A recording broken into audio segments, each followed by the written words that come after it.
திராவிட model திமுகவினுடைய பேய் அரசு தோல் தொழிற்சாலை கார்ப்பரேட்டுகளுக்கு நிலத்தை தாரை வார்ப்பதற்காக கேப்பர்மலை சுற்றியுள்ள பகுதிகளில் இந்த பெத்தாங்குப்பம், மலையடிக்குப்பம் உள்ளிட்ட கிராமங்களில் 4 கிராமத்தினுடைய மாவட்ட மக்களுக்கு 200 வருடங்களாக அனுபவ பாத்தியத்தில் இருந்து கொண்டிருக்கக்கூடிய நிலத்தை எந்த விதமான நோட்டீஸும் கொடுக்கல, எந்த விதமான இன்டிமேஷனும் கொடுக்கல, மக்களுக்கு வாய்ப்பு கொடுக்கல.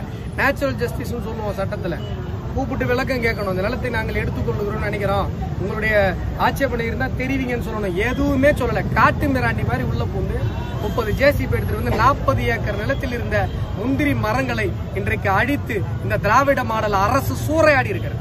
இன்னைக்கு நீ 30 ஜேசிபி எடுப்புற கார்பரேட் கம்பெனிக்கு நிலத்தை தார வாங்கணும்னு என் மக்களுடைய முந்திரி மரம் இத்தனை வருஷமா நாங்கள் வளர்த்த முந்திரி மரத்தை அழிக்கணும்னு சொல்லி இத்தனை ஜேசிபி அனுப்புறேன். அன்னைக்கு பெஞ்சால் புயல்ல எங்களுடைய மாவட்ட மக்கள் பாதிக்கப்பட்டாங்களே, ஒரே ஒரு ஜேசிபி அனுப்புனியா? நீ ஒரு ஜேசிபி அனுப்பி எங்க மக்களுடைய வாழ்வாதாரத்தை பாதுகாக்க வேண்டும் என்று நினைச்சீங்களா? நீங்க அந்த பாட்டு ஆஃப் பண்ண சொல்லுவாங்க.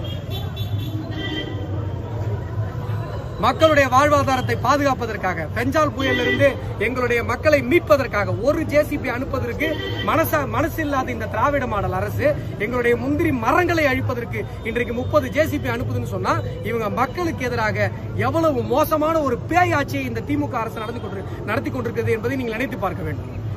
இந்த கேப்பரமலையிலிருந்து வர்ற தண்ணி தான் கடலூர் மாநகராட்சி மக்கள் முழுவதும் பயன்படுத்துகிற குடிநீராக இருக்கிறது. இங்க தோல் தொழிற்சாலை அமைந்ததுன்னு சொன்னா அங்க நிலத்தடி நீர் முழுமையாக பாதிக்கப்படும். ஆம்பூர் வாணியம்பாடி போய் பாருங்க, ஒரு இடத்துல கூட தண்ணி ஒழுங்கா இல்லை. இங்க ஏற்கனவே NLC நில எடுப்பு, ஏற்கனவே இதே இடத்துல கத்தாழ கரிவெட்டி பகுதியில இந்த கலெக்டருடைய ஆர்டர்ல பச்சை வயலுக்குள்ள ஜேசிபி உள்ள இறக்குனாங்க. ஏற்கனவே NLCல இந்த மாதிரி காங்கிரஸ் அரசுல பல இடங்களில் நிலம் எடுக்கப்பட்டு முறையான எந்த விதமான நிவாரணமும் மக்களுக்கு கொடுக்கப்படலை. ஏற்கனவே 400 அடியில போய் கிடக்குது எல்லா இடத்துலையும் தண்ணி. இந்த பகுதியில் மட்டும்தான் இந்த மாவட்டத்திலே தண்ணி நல்லா இருக்கு, மினரல் வாட்டர் மாதிரி இருக்கு, மக்கள் பயன்படுத்த விதத்தில் இருக்கு. இது வெறும் 4 கிராம பிரச்சனை இல்லை, கடலூர் மாவட்டத்தினுடைய ஒட்டுமொத்தமான பிரச்சனை. 40 கிராமங்கள் இதில் பாதிக்கப்படும். கடலூர் மாநகராட்சி உள்ளிட்ட பல ஊர்களினுடைய குடிநீர் தேவை இதில் பாதிக்கப்படும். நீங்க சிப்காட் ஒதுக்கணும்ல, இண்டஸ்ட்ரிக்காக தானே ஒதுக்கணும், அங்க கொண்டு போக வேண்டியதானே உங்க தோல் தொழிற்சாலையை. எதுக்கு நீங்க விவசாயிகளுடைய இடத்தை அழித்து, விவசாயிகளுடைய வாழ்வாதாரத்தை அழித்து, மக்களுடைய குடிநீர் தேவையை அழித்து, மக்கள் எப்ப குடிநீருக்கு எங்க போய் நிப்பான்? கடலூர் மாநகராட்சியில் இருக்கவன் இன்னைக்கு தண்ணிக்கு எங்க போய் நிப்பான்? நீ தோல் தொழிற்சாலைக்கு கேப்பரமலையை தார வாத்துட்டா நான் எங்க தண்ணி குடிக்கிறது எங்க போய் நிப்பான்? இந்த திமுக அரசு இந்த கொடூரத்தை, இந்த நில அபகரிப்பை நிறுத்திக் கொள்ளவில்லை என்று சொன்னால் பாரதிய ஜனதா கட்சி மிகப்பெரிய அளவில் தங்களுடைய போராட்டத்தை நாங்கள் முன்னெடுப்போம் என்பதை இந்த நேரத்தில் நாங்கள் எச்சரிக்கையாக சொல்லிக் கொள்கிறோம். ஒரு பிடி மண்ணை கூட நீங்க கேப்பரமலை பகுதியிலிருந்து, இந்த பெத்தாங்குப்பம், மலையடிக்குப்பம், இந்த கிராமங்கள் உள்ளிட்ட கிராமங்கள் பகுதியிலிருந்து எடுக்க முடியாது என்பதை இந்த நேரத்தில் நான் எச்சரிக்கையாக சொல்லிக் கொள்கிறேன்.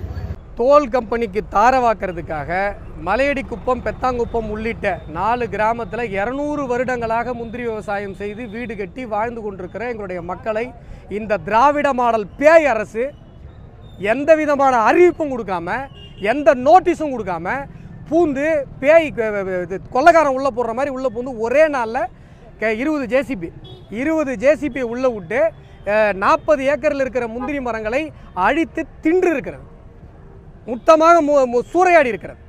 நீ இன்னைக்கு 20 ஜேசிபி அனுப்புறல்ல, இந்த பெஞ்சால் புயலில் இந்த மாவட்ட மக்கள் எல்லாம் பாதிக்கப்பட்டு மீட்க முடியாத நிலைமையில் இருந்தாங்க. அன்னைக்கு ஒரு ஜேசிபி அனுப்பிச்சியா? அந்த ஆற்றை பலப்படுத்துறதுக்கு ஒரு ஜேசிபி அனுப்பிச்சியா? சேரா கிடந்ததே ஊரில், அதுக்கு ஏதாவது மீட்கிறதுக்கு ஒரு ஆள் அனுப்பிச்சியா? இன்னைக்கு கார்பரேட் கம்பெனிக்காரனுக்கு தோல் தொழிற்சாலைக்கு தார வாக்கிறதுக்காக என்னுடைய மக்களுடைய நிலத்தை நீ அபகரிக்க முயற்சிக்கிறேன் என்று சொன்னால் இந்த திராவிட மாடல் திமுக அரசு உருப்பிடுமா? கடலூர் மாவட்ட மக்கள் இனிமேல் ஒருத்தர் நீங்கள் திமுகவுக்கு ஓட்டு போட்டிங்கன்னா உங்களை விட சொரணம் இல்லாதவங்க யாரும் இருக்க முடியாது. இன்றைக்கு ஒரு நோட்டீஸ் கிடையாது.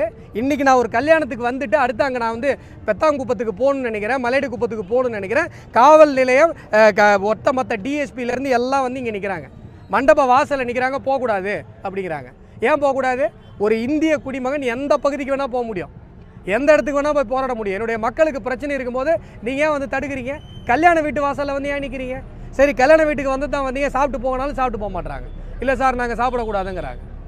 எதுக்கு இந்த மாதிரியான ஒரு மோசமான செயலை திராவிட மாடல் அரசு எதற்கு செய்து கொண்டிருக்கிறது? இன்றைக்கி உயர்நீதிமன்றத்தில் தடையாணை இருக்கிற ஒரு காரணத்திற்காக இன்றைக்கு நாங்கள் அமைதி காக்கிறோம். திங்கட்கிழமை வரைக்கும் ஸ்டே கொடுத்துருக்குறாங்க. திங்கட்கிழமைக்கு மேலே ஸ்டே கண்டினியூ ஆகும் என்று நாங்கள் நம்புகிறோம். ஒருவேளை ஸ்டே கண்டினியூ ஆகலைனா கூட திமுக அரசிற்கு, திராவிட மாடல் அரசிற்கு எச்சரிக்கையாக சொல்லிக் கொள்கிறேன், எங்களை மீறி அந்த இடத்துல ஒரு போலீஸ், ஒரு ஜேசிபி வர முடியாது. நீங்கள் உங்களால் முடிஞ்சதை பார்த்துக்கோங்க. நாங்கள் பாரதிய ஜனதா கட்சி களத்தில் நிற்கிறோம். அன்றைக்கி எங்களுடைய மாவட்ட தலைவர் உட்பட எங்களுடைய பாரதிய ஜனதா கட்சியிலேருந்து அனைவரும் போய் அன்றைக்கி அந்த அட்டூழியத்தை ஓரளவு தடுத்து நிறுத்தியிருக்கிறார்கள். இருந்தாலும் 40 ஏக்கர் முந்திரி மரங்கள் சூறையாடப்பட்டிருக்கிறது. இன்றைக்கி அந்த கேப்பரமலையில் வந்து நீங்கள் தோல் ஃபேக்டரி அமைதுன்னு சொன்னால் இது கடலூர் மாவட்ட மக்கள் புரிந்து கொள்ள வேண்டும். இது 4 கிராம பிரச்சனை கிடையாது. அங்கே மட்டும்தான் இங்கே நல்ல தண்ணி கிடைக்குது. ஏற்கனவே என்எல்சினால் நம்முடைய மாவட்டம் மிகப்பெரிய அளவில் பாதிக்கப்பட்டிருக்கிறது. என்எல்சியில் வந்து சொன்னவங்களுக்கெல்லாம் வேலை கொடுக்கல, எதுவும் பண்ணல. நம்ம இப்போ ஒன்று ஒன்றா போராடி நம்முடைய பாஜக ஆட்சி வந்ததுக்கப்புறம் நாங்கள் ஒன்று ஒன்றா செயல்படுத்திகிட்டு இருக்கிறோம். ஆனால் இங்கே வந்து ஆர்டிசன் ஊட்டு இருந்தது. 3 அடி தண்ணி தோண்டா தண்ணி வரும்.